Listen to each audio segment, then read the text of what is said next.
All right, so we are diving into the PTE Read Aloud section today. I know this is something that a lot of people find tricky, but we are here to help. We are going to be taking a deep dive with an article from Express English. They're a language training center.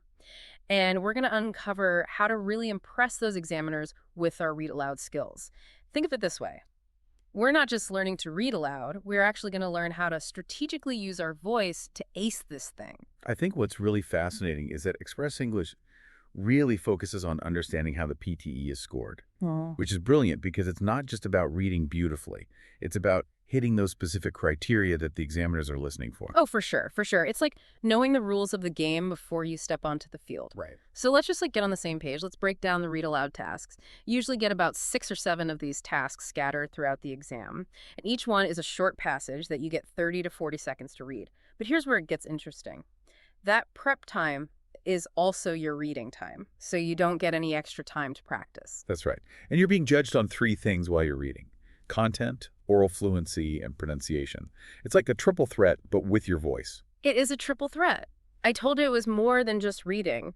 So one of the things that I thought was really interesting in this article was the tip about maintaining a slow medium pace. Now, I know I am so guilty of just speeding up when I get nervous, but they made a really good point about how slower pace actually projects confidence. Yeah, it's true. When you slow down, your words become clearer.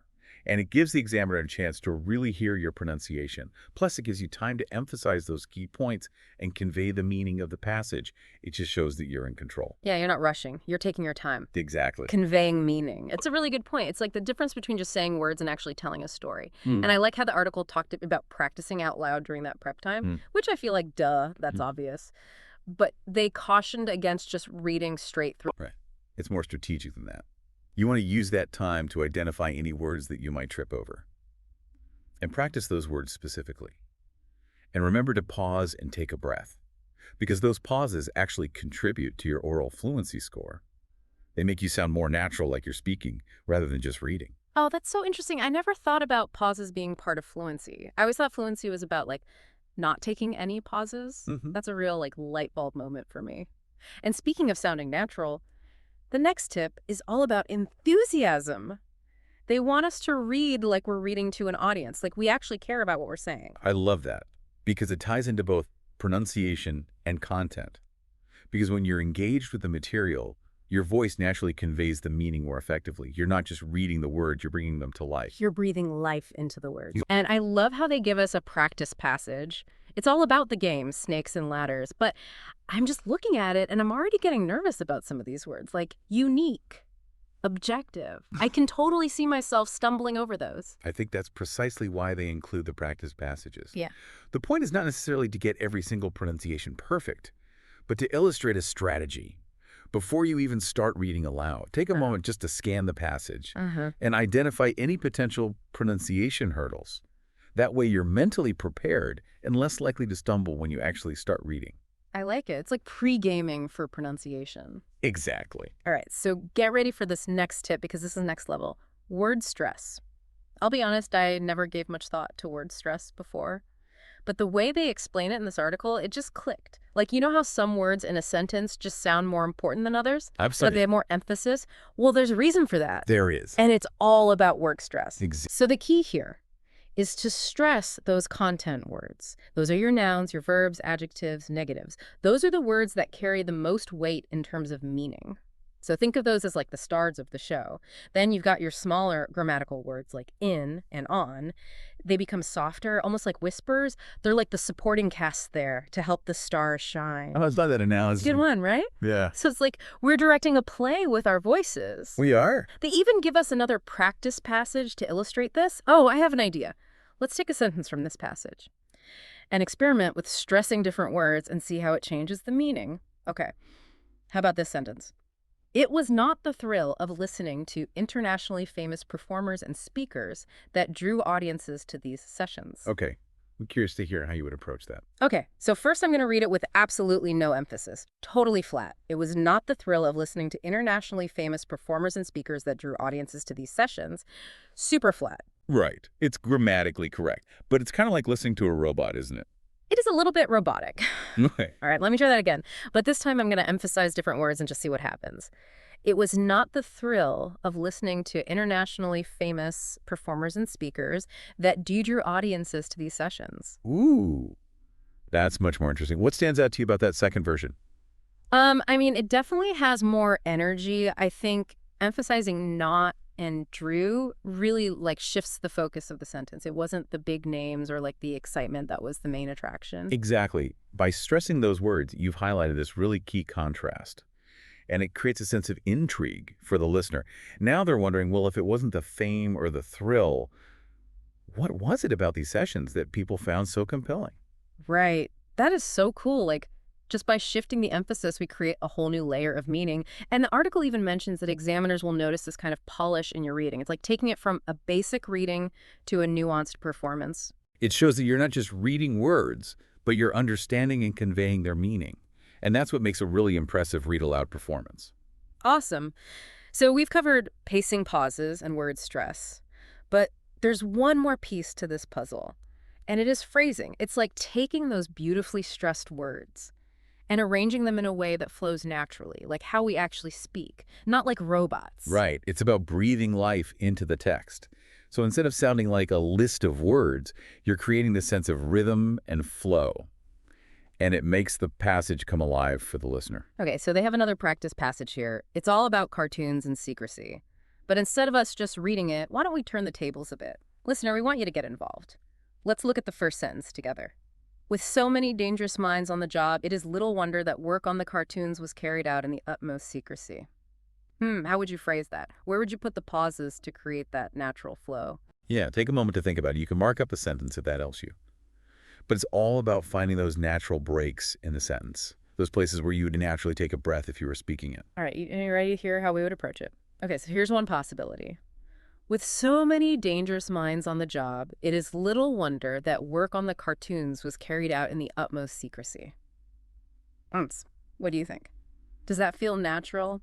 I think that's a very valid interpretation. You've clearly grouped the words into logical units. And the pauses create a sense of suspense, which draws the listener in. But remember, there often isn't a single right answer when it comes to phrasing. The key is to find what feels natural to you while effectively conveying the meaning of the sentence. I love that. It's about finding your own voice and style within this task. Okay, so we've got one last section to cover before we move on. And it's further practice. Now, we obviously don't have time to go through all 6 practice passages. So let's pick one that grabs our attention. Ooh, how about the one about the Titanic? It starts with, surely there can be no one reading this article who has not already heard of the Titanic. Oh, I like that one. Right? It's a great choice because it plays with that shared cultural knowledge that we have. Yeah. Everyone knows the story of the Titanic, even if they haven't seen the movie. Yeah. So that creates an immediate connection with the listener. It does. I'm already thinking about how I can build that drama and intrigue into my reading. Exactly. And that's the key takeaway here. We really encourage you to actually DO these practice passages. Record yourself. Listen back critically and see how you can apply all the tips that we've discussed today. Because that's how you turn knowledge into skill. It's one thing to understand the concepts, but it's another to actually put them into practice and hear how they sound in your own voice. Yeah, it's like practicing your swing on the golf course instead of just reading about it in a book, right? Exactly. All right, well, on that note, I think we should take a quick break. And then we'll come back and we'll discuss intonation and emotion. Those are 2 elements that can really take your PTE read aloud performance to the next level. I'm excited for that. Me too. All right, we'll be right back. Sounds good. It's funny you should mention practicing your swing because intonation and emotion are kind of like that in read aloud.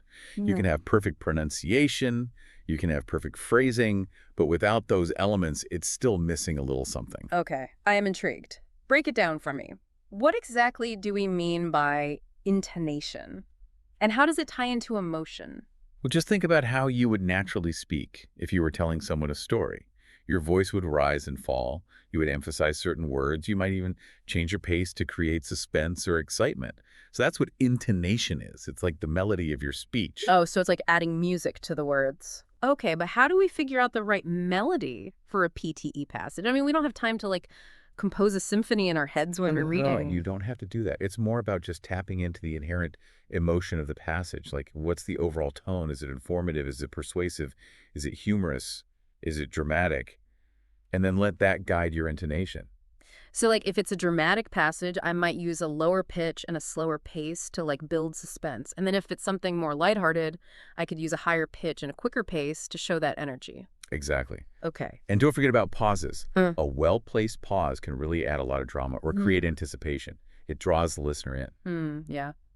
Okay, I'm starting to see how all these pieces fit together. We've got pacing, pausing words, stress phrasing, and now intonation. It's like we're building this toolbox for a truly captivating read aloud performance. But what about emotion then? Like, how do we actually connect with the material on an emotional level when we're under all that pressure in an exam setting? That is a great question. And honestly, I think this is where practice really comes in. The more you practice reading aloud with expression, the more natural it's going to become. So try reading like different types of passages, like news articles, opinion pieces, stories, and experiment with conveying the emotions that they evoke. So it's like we're flexing our emotional muscles, but for our voice. Exactly. I like that.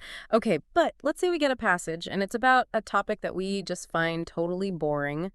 How do we like inject some enthusiasm into that? That's a good question. Yeah. And you know what? You don't necessarily have to feel the emotion genuinely, but you do have to convey it. Think of it like acting. Even if you're not personally invested in the topic, you can still find ways to make it engaging for the listener.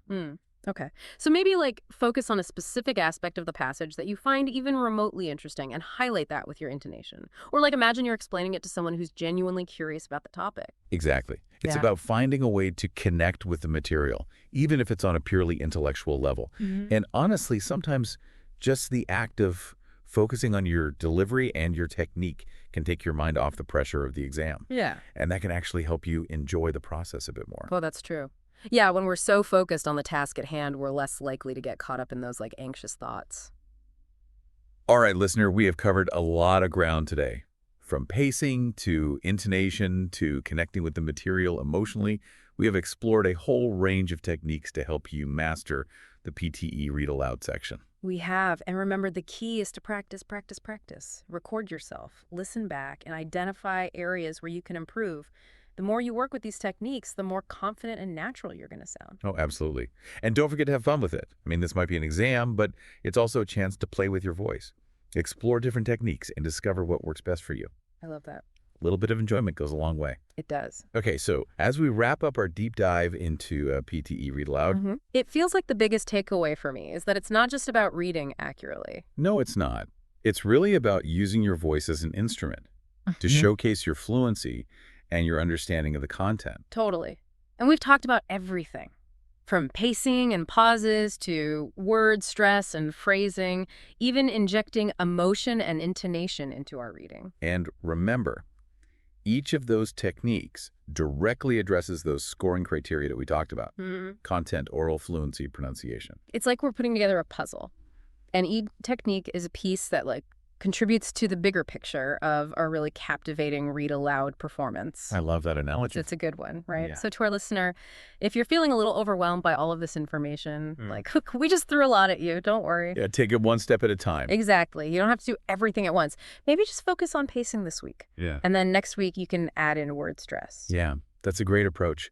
And remember to record yourself. Listen back. It's amazing what you can learn just from hearing your own voice. Oh, absolutely. And most importantly, have fun with it. I mean, this might be an exam, but it's also a chance to play with your voice.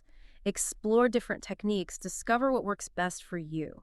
I love that perspective. Yeah. And as a final thought, just remember that the examiners, they're listening for someone who's not only fluent, but also engaging and enjoyable to listen to. So let your personality shine through and allow yourself to enjoy the process of bringing these passages to life. Oh, that's beautiful. I love that. All right, so to our listener, go forth and conquer that PTE read aloud section. We know you've got this